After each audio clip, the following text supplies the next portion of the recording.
శ్రోతలకు నమస్కారం. ఈ మా ఆనంద జీవితం అను కార్యక్రమంనకు స్వాగతం.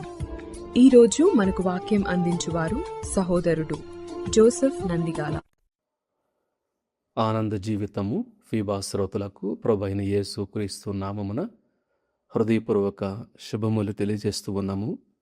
మీరందరూ కూడా ప్రభు యొక్క మహాకృపను బట్టి క్షేమముగాను సంతోషముగాను ఉన్నారు అని మిమ్ములను బట్టి దేవుని స్తుతిస్తూ ఉన్నాము. మీ కొరకు ప్రార్థన చేస్తూ ఉన్నాం. ఈ దినమున ఒక ప్రత్యేకమైనటువంటి దినముగా లోకము అంతా కూడా మంచి శుక్రవారము, గుడ్ ఫ్రైడే అనేటువంటి దానిని ఆలోచన చేస్తూ అర్థం చేసుకుంటూ ఉండగా మనము కూడా దాని యొక్క ప్రత్యేకతను, the goodness of good Friday, మంచి శుక్రవారంలో ఉన్నటువంటి మంచి ఏమిటో మనము ఆలోచన చేయటానికి ప్రయత్నం చేద్దాం. వాస్తవంగా ఇది సిలువ మరణం. ఒక వ్యక్తి మరణించటము, అది కూడా ఒక రెబల్స్ అంటే దేశ ద్రోహులకు, క్రిమినల్స్కు, ఒక రకమైన హత్య, నరహంతకులకు, దేశ ద్రోహులకు, తప్పు చేసినటువంటి బానిసలకు వేసేటువంటి శిక్ష ఎంతో బహిరంగంగా, చాలా నిదానంగా, క్రూరంగా, అవమానకరంగా శిక్ష విధించేటువంటి సిలువ మరణము అటువంటి క్రూరమైన, ఘోరమైన, ఎంతో బాధాకరమైనటువంటి, అవమానకరమైనటువంటి ఈ యొక్క మరణము ఏ విధంగా మంచి శుక్రవారం అయ్యింది అనేది యథార్థంగాను అందులో ఉన్నటువంటి సత్యాన్ని మనము అర్థం చేసుకోవడానికి ప్రయత్నం చేయాలి అని ప్రభు పేరట మనవి చేస్తూ ఉన్నాను. వాస్తవంగా సిలువ మరణము అనేది రోమియులు తమ ఎవరైతే నేరస్తులు ఉన్నారో ఆ రోమా సామ్రాజ్యములో వారి యొక్క ఆ సామ్రాజ్య విస్తరణలో నేరస్తులకు, దేశద్రోహులకు, తప్పు చేసినటువంటి బానిసలకు వేసేటువంటి అతి క్రూరమైనటువంటి మరణంగా మనం చూస్తాం. సిలువ మరణము ఎవరైతే పొందారో వారిని శాపగ్రస్తులులాగా, ఒక శాపము వారి కలిగినట్టుగా, ఎంతో అవమానకరంగా, ఒక బహిరంగంగా బట్టలు లేకుండా ఒక వ్యక్తిని సిలువ మీద పెట్టి, అతను రక్తము పోయి, ఊపిరి ఆడక, ఒక రకమైనటువంటి హఠాత్ రకరకాల పరిణామాలను బట్టి కొన్ని గంటల్లోనూ, కొన్ని రోజుల్లోనూ ఆ విధంగా చనిపోవటము అనేది అది ఎంతో బాధాకరమైనది అనేది మనము, ఇవి చరిత్ర సత్యం, ఇది భౌగోళిక సత్యం.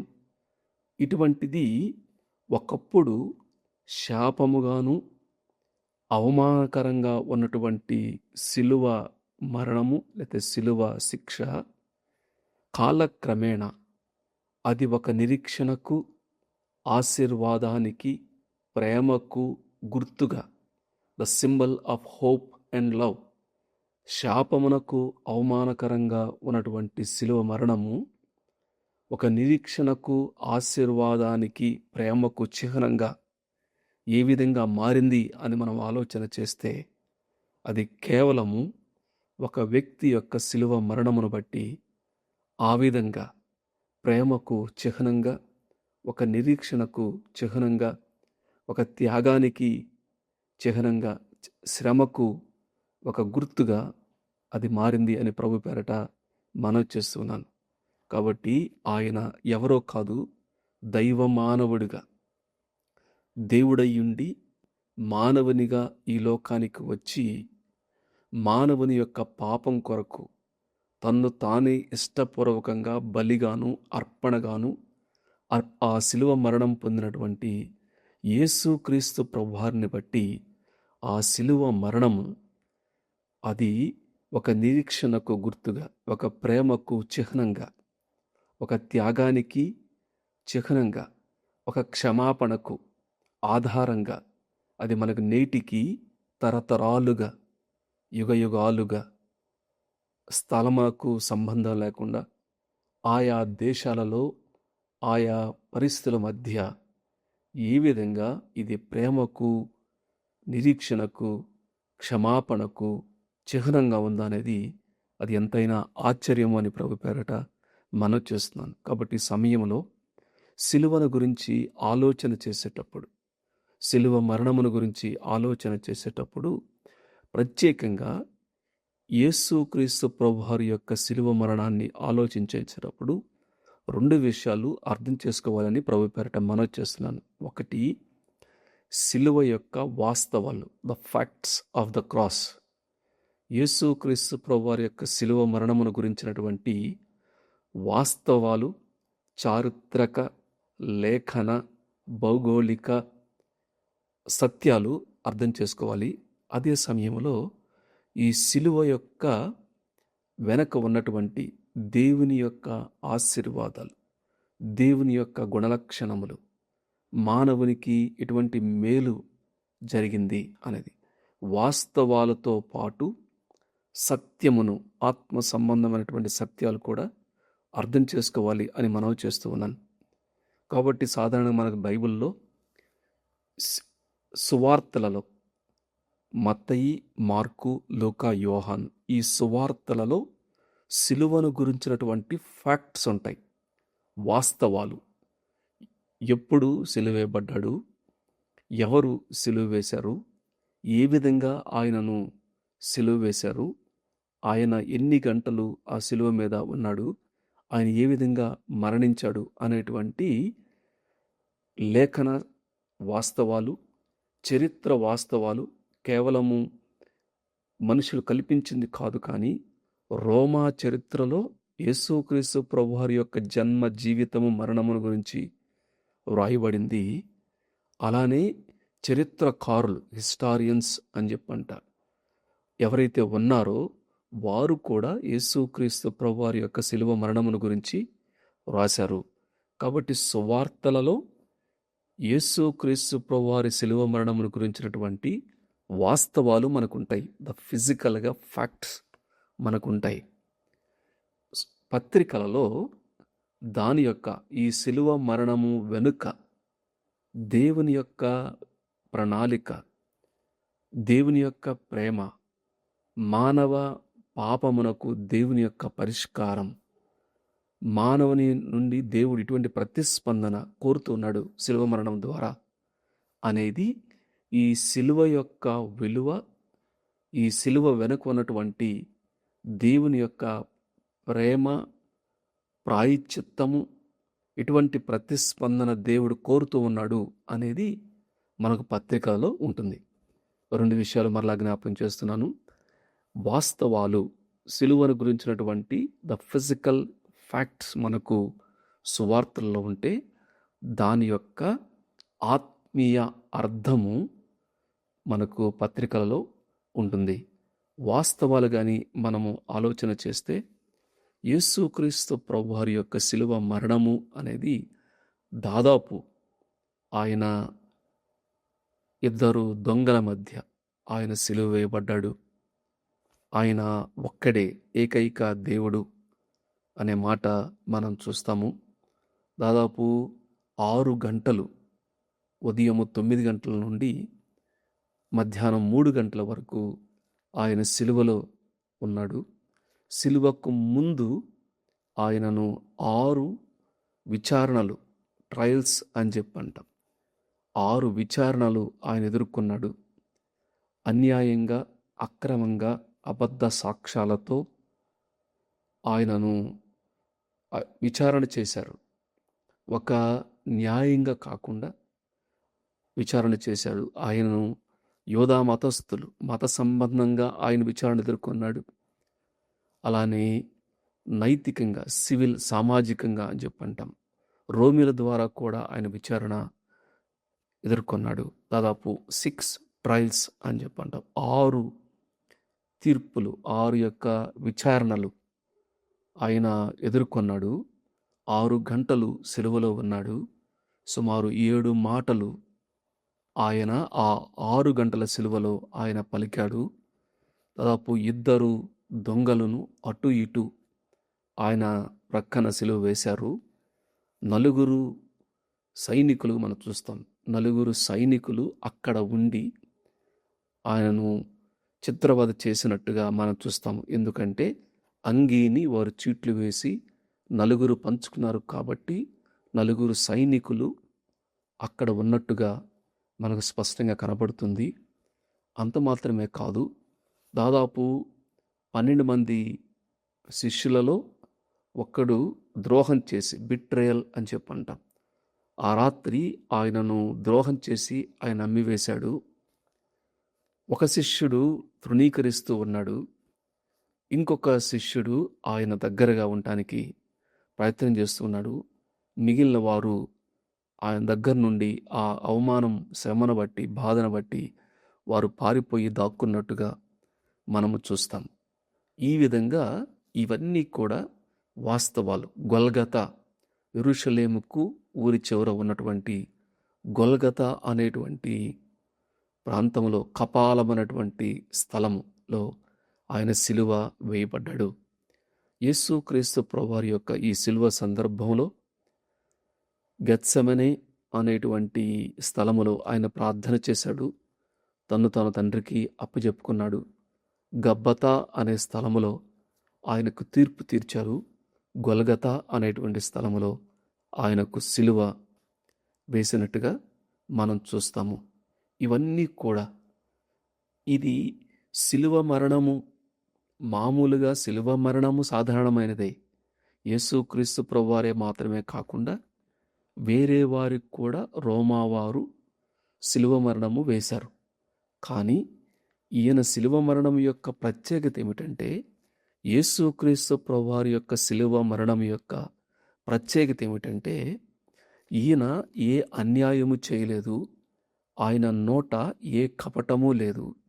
నాలో పాపమున్నదని మీలో ఎవరైనా నేరస్థాపన చేయగలరా అని సవాలు విసిరాడు. ఆయన చేతులు వేరే వారిని ఆస్వాదించినవి, వేరే వారికి బాగు చేసినవి తప్పక ఆయన చేతుల ద్వారా ఏ పాపము చేయలేదు. ఆయన కాళ్ళ ద్వారా అనేక చోట్ల తిరిగి బోధించాడు తప్ప ఆయన ఎవరికి నష్టము కలుగు చేయలేదు. ఆయన మాట ద్వారా కానీ, క్రియ ద్వారా కానీ ఎటువంటి తప్పు పాపము చేయలేదు. బైబిల్లో యేసుక్రీస్తు వారి గురించి పవిత్రుడు, నిర్దోషి, నిష్కల్మషుడు, పాపుల్లో చేరకుండా ప్రత్యేకంగా ఉన్నవాడు అనేటువంటి మాట యేసుక్రీస్తు వారి గురించి ఉంది. ఆయన దేవాతి దేవుడు, దైవము, సర్వశక్తిమంతుడు, సర్వాధికారి.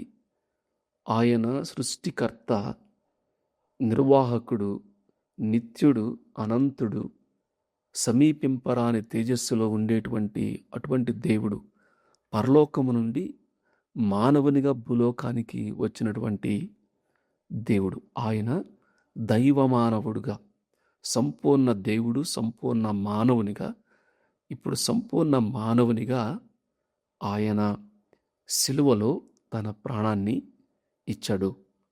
కాబట్టి ఈ సమయంలో ఇవి అన్నీ కూడా అవి వాస్తవాలు, చరిత్ర సత్యాలుగా మనం చూస్తాము. కాబట్టి యేసుక్రీస్తు వారి యొక్క జన్మ, యేసుక్రీస్తు వారి యొక్క జీవితము, యేసుక్రీస్తు వారి యొక్క మరణము అనేది ఆయన ఏ విధంగా పట్టబడ్డాడు, ఏ విధంగా 6 ట్రయల్స్, విచారణలు ఎదుర్కొన్నాడు, ఏ విధంగా 6 గంటలు సిలువలో ఉన్నాడు, 7 మాటలు ఏ విధంగా పలికాడు, 2 దొంగల మధ్య 4 సైనికుల చేత ఏ విధంగా ఆయన అవమానించబడ్డాడు, ఇవన్నీ కూడా మనకు సువార్తలలో చాలా స్పష్టంగా వ్రాయబడి ఉంది. అయితే ఈ సమయంలో మనము అర్థం చేసుకోవాల్సింది ఏమిటంటే, దీని యొక్క ఆత్మీయ అర్థం, సిలువ మరణం యొక్క విశిష్టత, సిలువ మరణం యొక్క ప్రత్యేకత. యేసుక్రీస్తు ప్రభువారి యొక్క సిలువ మరణము అనేది అది ఏ సత్యాన్ని మానవాళికి తెలియచేస్తూ ఉంది అంటే, 3 ప్రాముఖ్య విషయాలు మనం అర్థం చేసుకోవడానికి ప్రయత్నం చేద్దాం. అందులో ఒకటి, శిలువ మరణము మానవాళి పట్ల దేవుని యొక్క ప్రేమను తెలియచేస్తూ ఉంది. దేవుడు మానవుణ్ణి ఎంతగా ప్రేమిస్తూ ఉన్నాడో, దేవుని యొక్క ప్రేమ క్రియారూపకంగా కేవలం మాట ద్వారా మాత్రమే కాదు, క్రియారూపకంగా మానవాళి పట్ల దేవుడు తన ప్రేమను ఏ విధంగా వెల్లడిపరిచాడు, ఎట్లా తెలియచేశాడు అనేది మనకు శిలువ మరణం ద్వారా అర్థమవుతుంది. ఒకటి, శిలువ మరణము మానవాళి పట్ల దేవుని ప్రేమ. రెండవది, శిలువ మరణము మానవుని యొక్క పాపమునకు దేవుని యొక్క పరిష్కారము.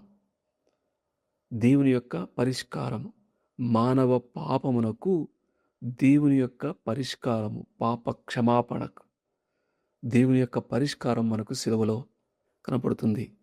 మూడవది, శిలువ మరణము మానవుని నుండి ఒక ప్రతిస్పందన దేవుడు కోరుతున్నాడు. కాబట్టి 3 మాటలు గుర్తుపెట్టుకుందాము. మానవుని పట్ల దేవుని ప్రేమ, మానవ పాపమునకు దేవుని యొక్క పరిష్కారము, ప్రాయశ్చిత్తము. మూడవది, దేవుడు మానవుని యొక్క ప్రతిస్పందన శిలువ మరణము కోరుతుంది అనేటువంటి విషయాన్ని మనము అర్థం చేసుకోవాలి. ఏ విధంగా దేవుని ప్రేమ అంటే, ఉదాహరణకు ఒక తండ్రి ఉన్నాడు, కుమారుడున్నాడు. తండ్రి బయటికి వెళ్ళాడు, కుమారుడు ఇంట్లో ఉన్నాడు.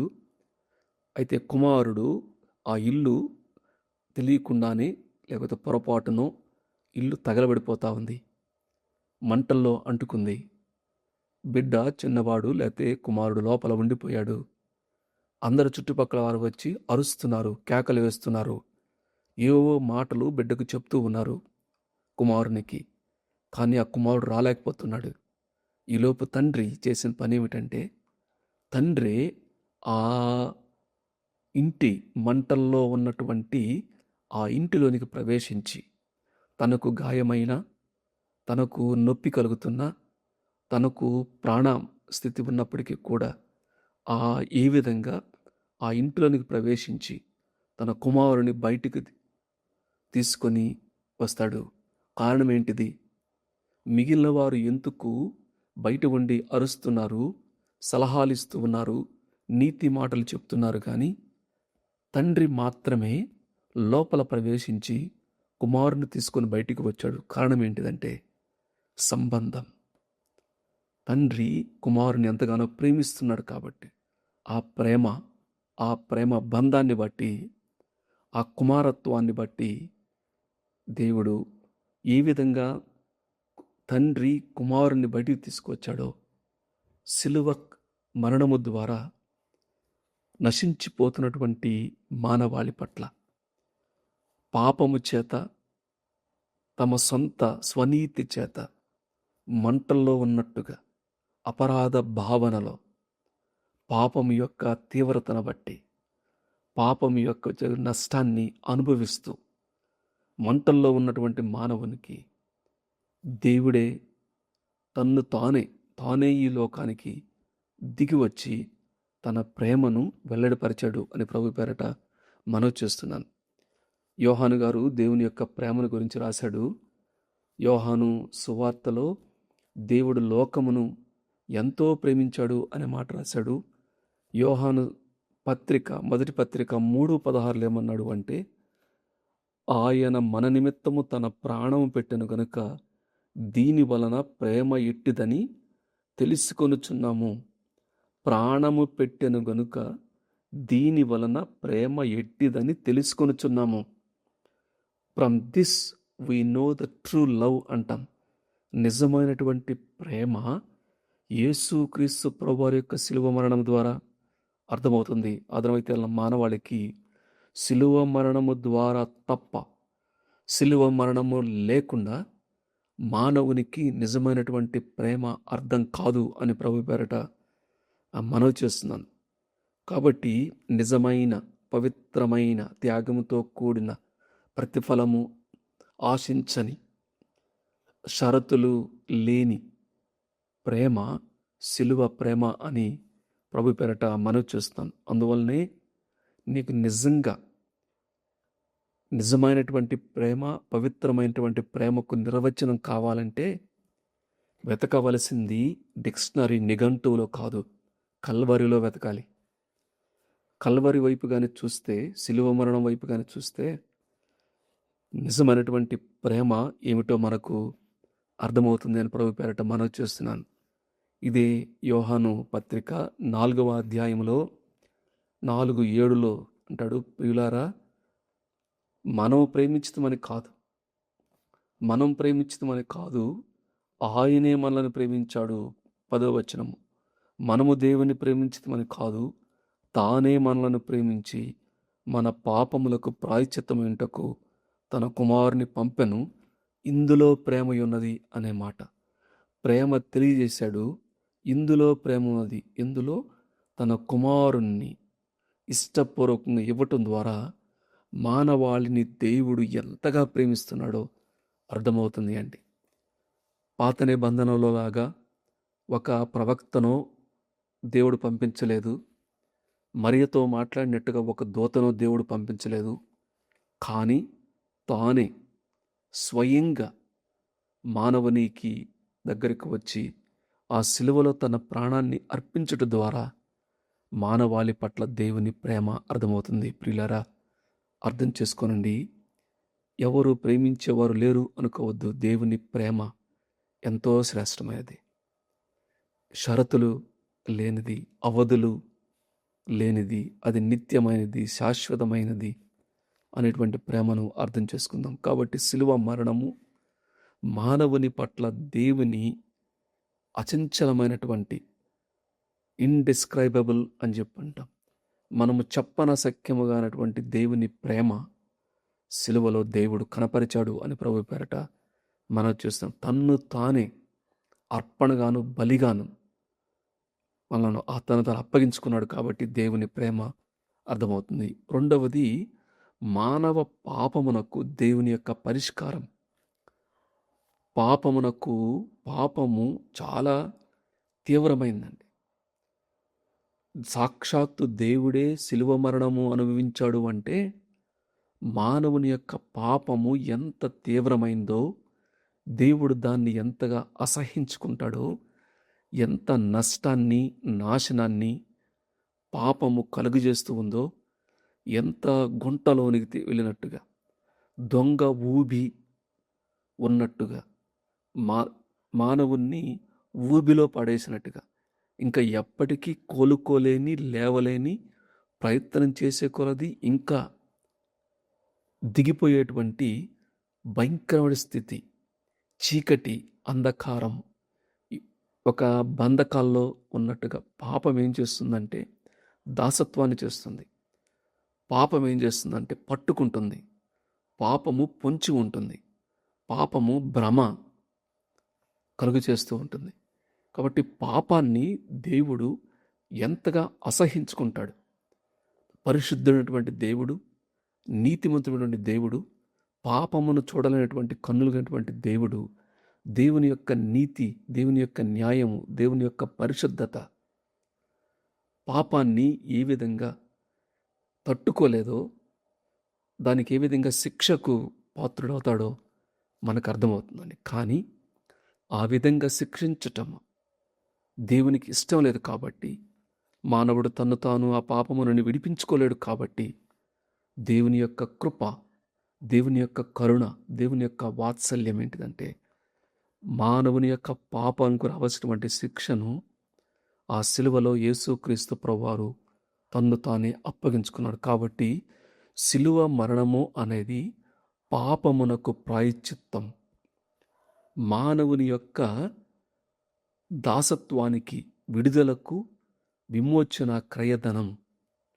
ఒక మధ్యవర్తిగా దేవునికి మానవునికి మధ్య సమాధాన క్రియ, ఒక తీర్పు, ఒక శిక్షకు, మానవుని యొక్క పాపమునకు యొక్క శిక్ష, పాపమునకు వచ్చు జీతం మరణం. కాబట్టి ఆ యొక్క మరణాన్ని మానవుని విడిపించడానికి దేవుడి శిక్ష దైవ మానవుడిగా ఆయన శిక్ష అనిపిస్తున్నాడు, ఆయన ప్రాయశ్చిత్తం చేస్తున్నాడు, ఆయన విమోచన క్రయధన చెల్లిస్తున్నాడు. కాబట్టి మానవుని పాపమునకు దేవుని యొక్క పరిష్కారము ఏమిటంటే సిలువ మరణము అనేది.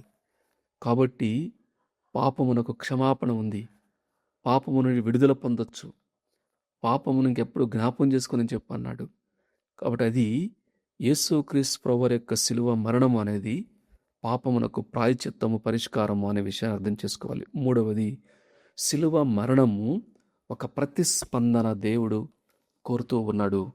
అంగీకరిస్తావా, తృణీకరిస్తావా అనేది.